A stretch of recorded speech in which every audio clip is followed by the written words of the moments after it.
10 क्रियाओं में कैसे जिया जाए, कैसे जीवन को देख करके, जीवन को समझ करके कैसे जिया जाए। आत्मा के रूप में, बुद्धि के रूप में, चित्तवृत्ति और मन के रूप में सारी क्रियाएं एक जैसी हैं। तो क्रियाओं में हम सब समान हैं। कोई संवेदनाओं के आधार पर जीता है, कोई संज्ञानीयता के आधार पर जीता है। जो संगीनता, जो संकीर्णता रहती है हमारे अंदर, वो संकीर्णता केवल 4.5 क्रियाओं में जीने से होती है, जिसे हम संवेदनाओं के आधार पे, शरीर के आधार पे जीना कहते हैं, प्रतीति के आधार पे। जो है नहीं उसे मान के जीना 4.5 क्रियाओं में जीना है, और जो है उसके अनुसार जीना 10 क्रियाओं में जीना है। तो जीवन कहाँ है? जीवन स्वयं में है। और जब स्वयं को देखना शुरू करते हैं तो जीवन एक्सप्लोर होता है पहली बार, और आप देख पाते हैं जीवन की क्रियाओं को, जीवन के लक्ष्य को, जीवन के कार्यक्रम को आप देख पाते हैं। जब अपना देख पाते हैं तो ये दिखता है कि सभी में ये एक समान है, और उसके आधार पे कोई छोटा बड़ा नहीं दिखता। उसके आधार पे दिख जाता है कि हमने धरती पर जन्म क्यों लिया। सभी की क्षमताएं एक जैसी हैं, कार्य एक जैसे हैं, और लक्ष्य भी एक जैसा है। एक ही लक्ष्य है, कोई कम ज्यादा नहीं, कोई छोटा बड़ा नहीं, कोई अच्छा बुरा नहीं, सब एक जैसे। गड़बड़ कब शुरू होती है? जब हम सीधी रेखा मान के जीना शुरू करते हैं कि मैं आगे हूं वो पीछे है, या वो मुझसे आगे मैं पीछे। ऐसा होता नहीं। माने बैठे हैं, ऐसा लगता है वो हमसे आगे है, हम उससे पीछे है, या हम आगे है वो पीछे है। ऐसा होता नहीं, कि कोई चीज सीधी नहीं चलती। एनर्जी जो है, एनर्जी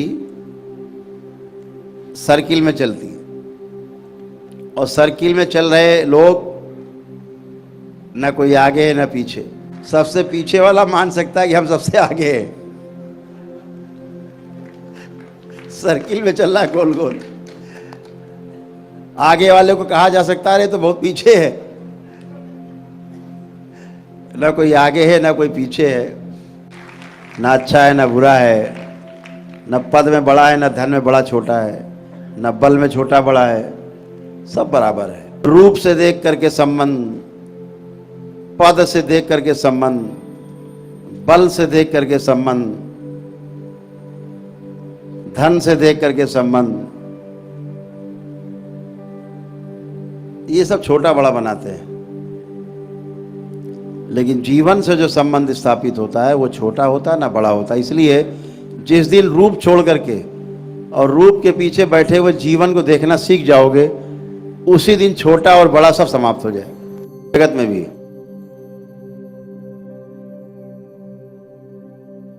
तो बड़ी रुकावटें सामने आती हैं, लेकिन एक बात ध्यान रखना,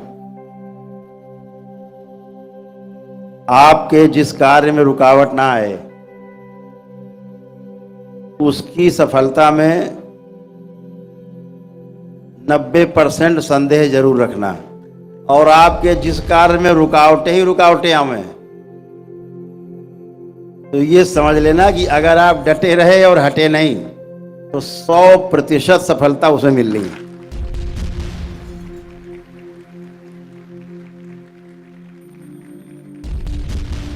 बैरियर्स, रुकावट जितनी ज्यादा है उतने बड़े मेडल आपके पास हों, और आप तो जीतने से कोई रोक नहीं सकता। हमेशा ध्यान रखो, जब भी लगे कि असफलताएं बहुत हैं तो समझ लेना है कि सफलता इसी किसी असफलता के पीछे छुपी हुई है, और हर असफलता एक एक असफलता कटती जाएगी। किसी न किसी असफलता के पीछे छिपी हुई सफलता आपको पुष्प का हार पहना करके आपका वर्ण करेगी। तो असफलताओं से डरना नहीं है, असफलताओं का स्वागत करना है, रुकावटों का स्वागत करना है, अवरोधों का स्वागत करना है। जितना स्वागत करोगे उतना रुकावटें, असफलताएं और अवरोध निराश होते जाएंगे और आपको रास्ता बहुत जल्दी मिलेगा। ध्यान रखिएगा, हारने के पीछे सिर्फ एक वजह होगी, केवल एक वजह है, धैर्य खो देना।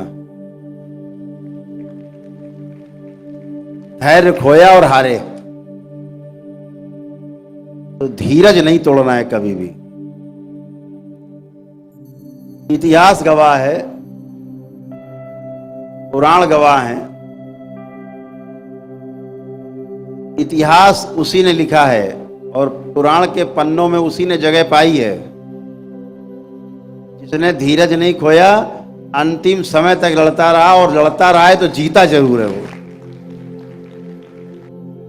जीतने वालों का उल्लेख किया जाता है, जो डटे रहते हैं वही जीतते हैं। तो समस्याएं तो संसार में आती जाती हैं, आएंगी जाएंगी। समस्याएं तो उसी दिन शुरू हो जाती जिस दिन हम लोग जन्म लेते हैं, उसी दिन समस्या, वही दिन समस्या शुरुआत हो जाती। तो उस पर डरना नहीं है। आप लोगों ने कितना संघर्ष किया है, आपको आपका प्यारा सा दरबार मिला, आपको आप सभी के प्यारे से गुरुदेव गुरु माता मिली। ये आपके साहस और धैर्य का ही परिणाम है। आप लगे रहे अपने जीवन में, हार मानी नहीं, लड़ते आए, लड़ते गए, लड़ते रहे, गिरते रहे, खड़े होते रहे, चलते रहे, और चलते चलते दरबार मिल गया और आप जीत गए। तो अद्भुत है सूक्ष्म जगत, और अद्भुत है हम सबका इस धरती पे होना, एक साथ बैठना, एक ही यात्रा पथ। ये तो आ गए बस कर्मों के आधार पे, स्मृतियों के आधार पे।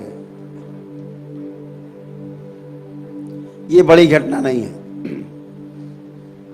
बड़ी घटना उस दिन घटती है जिस दिन आपको पूर्ण गुरु मिलता है। इस पूरे ब्रह्मांड में जितने भी अच्छे साधक रहे हैं, पूर्ण हुए हैं, उन सबकी भी सीधी दृष्टि इसी संप्रदाय के द्वारा आप तक है। और सीधी दृष्टि रहने के कारण अगर आप प्रयास करेंगे तो बात वही है कि ज्योति से ज्योति जलाते चलो। आपको भी पूर्ण होने में समय लगेगा नहीं। आज पूरे विश्व में तमाम जगहों से जो भारतवंशी हैं वो तो जुड़ ही रहे हैं। जो अन्य देशों में जो लोग पैदा हुए वो लोग भी दरबार से जुड़ रहे हैं और बाबा के इसी संप्रदाय से जुड़ करके और 84 लाख योनियों के बंधन से मुक्त होने का प्रयास कर रहे हैं।